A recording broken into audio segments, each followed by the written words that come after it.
In the heart of the Caribbean lies the United States territory of Puerto Rico, a tropical haven for tourists. But while the vacationers enjoy the hot sun, most are unaware of the intense political inferno that burns around them.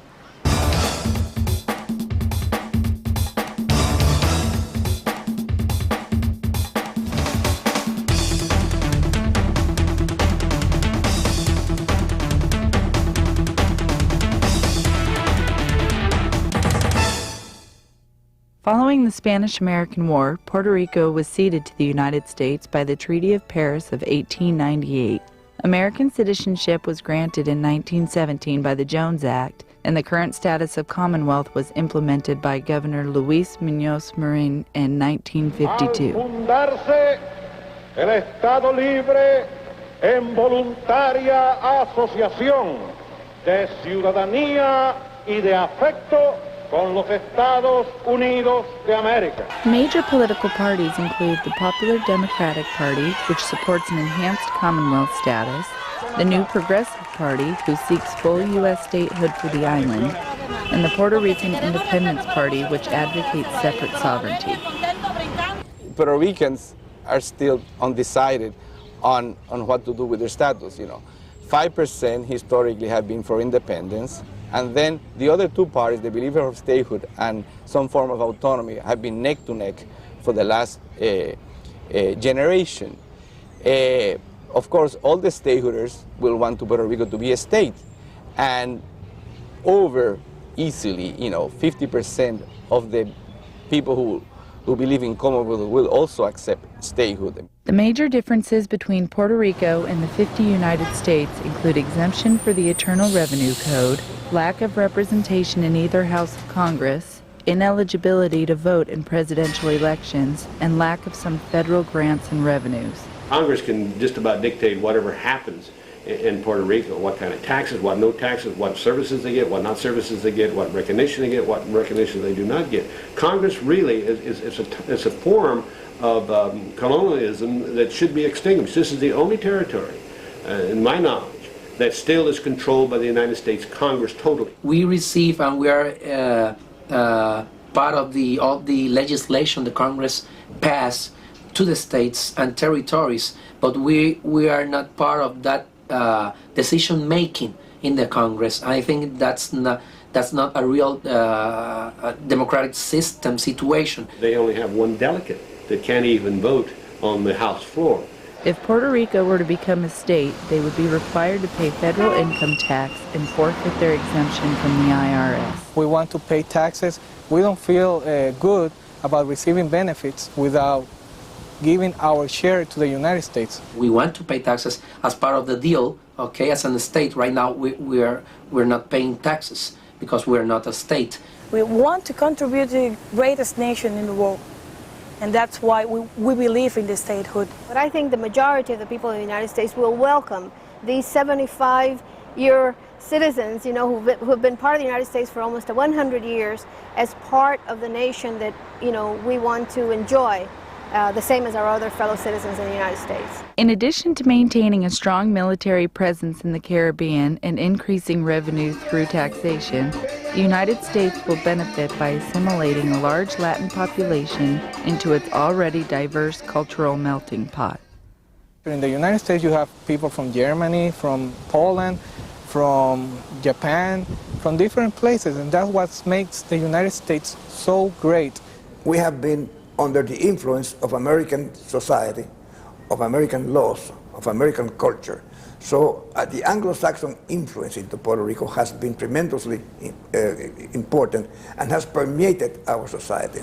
So today we are the product of a peaceful merging of two cultures in Puerto Rico. Both English and Spanish are the official language of Puerto Rico. So I think English should be the common language, but I think bilingual, speaking both languages or other languages, it's really an advantage, not a disadvantage. We are going to be the bridge to better understanding between United States and South America. South America is our market. We are going to be an asset because we can speak English, we can speak Spanish, We know the culture of the United States. We also know the culture of South America, Central America, and it's going to be very helpful for the United States when we think about economics. Many feel that the United States has an obligation to honor Puerto Rican requests in respect for the courage and support they provide in times of conflict. The people of Puerto Rico are U.S. citizens, and that we fight in the wars and we respond to the nation, and yet at the same time we cannot vote, and that we are deprived of equal participation as partners in the nation, even though this is the example of democracy throughout the world. We feel that they have fulfilled their full citizenship rights, their responsibilities as military personnel, and we owe them, you know, their sacrifice, and this gives us the right to ask the United States to give us our full citizenship rights as we deserve, like the rest of the people in the nation.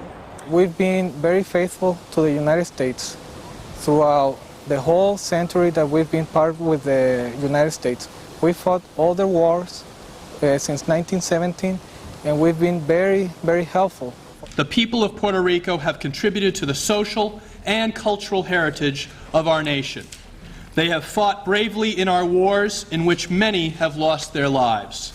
And they have shown the American people the true meaning of participatory democracy, as more than 85% of the electorate has traditionally voted in their referenda and elections. After 100 years being under the American flag, we're still disenfranchised. We've been citizens for 80 years, and we're still disenfranchised. I think that this is the longest period of time that such a large number of citizens from the nation have been disenfranchised. And I again think this is a terrible example for democracy, which we're always talking about on the international level, how we must convey democracy, and democracy is the correct thing to do. Well, here we have a territory, yes, they're American citizens, but really they're step nation, step country, step commonwealth. They're not really total whole as they should be, as I hope they will be. This is a national issue. This nation, which is the example and the inspiration of democracies throughout the world. We were the inspiration in Tiananmen in China, the inspiration in the peaceful revolution of Poland, the inspiration of the crumbling of the Berlin Wall and the unification of Germany, the inspiration for the peaceful revolution in Russia and Eastern Europe. And yet we have 4 million U.S. citizens disenfranchised in an island in the Caribbean. I think it's a national interest because we can ill afford to have an area that could potentially be an embarrassment and a problem for us down the road if we don't act responsibly. So I think it's to the benefit of for the image of the nation and in its democratic push throughout the world, asking other countries to strengthen their democratic process. To have Puerto Rico as a colony belies that purpose. So the United States has to solve this problem together with us. Today I'm pleased to introduce the United States-Puerto Rico Political Status Act. This landmark legislation will end 100 years of uncertainty for the people of Puerto Rico and allow them to determine the political status for themselves and future generations. If H.R. 856 is passed, Puerto Ricans will participate in a plebiscite to choose their political future. The bill offers voters 3 choices: statehood, separate sovereignty, or current status, which continues the present Commonwealth arrangement. Each status option will be clearly defined, reflecting the will of the U.S. Congress. A majority of votes for any choice triggers a predetermined process. Since Commonwealth is not a permanent status, a majority vote for the status quo leads to a provision for another plebiscite in 4 years. This also occurs if no option wins a majority of votes cast, or if at any time in the process, islanders fail to approve or ratify scheduled transition plans. A majority vote for either statehood or separate sovereignty leads to a transition plan drafted by the President of the United States and approved by the U.S. Congress. The electorate then votes on the transition plan for the winning option. If a majority approves it, then that option moves towards implementation in an orderly process. If statehood is the winning option, the island would join the Union on an equal basis with the other states. If separate sovereignty is the winning option, the island would become a separate nation, either fully independent or as a separate nation in association with the United States by treaty. After the transition period for the winning option is completed, Congress and the Puerto Rican electorate again vote to finally ratify implementation of the new status. The bill has recently been passed by the House of Representatives and awaits approval by the U.S. Senate. If passed, the people of Puerto Rico could see a dramatic change in their government and political existence. Puerto Rico is ready for that responsibility, and of course that'll be the decision of the elected process. They have already demonstrated their tremendous courage, their tremendous loyalty to this country, where they have been willing to give their lives for the United States in the service of their country. So consequently, I feel that Puerto Rico would be a tremendous asset as the 51st state.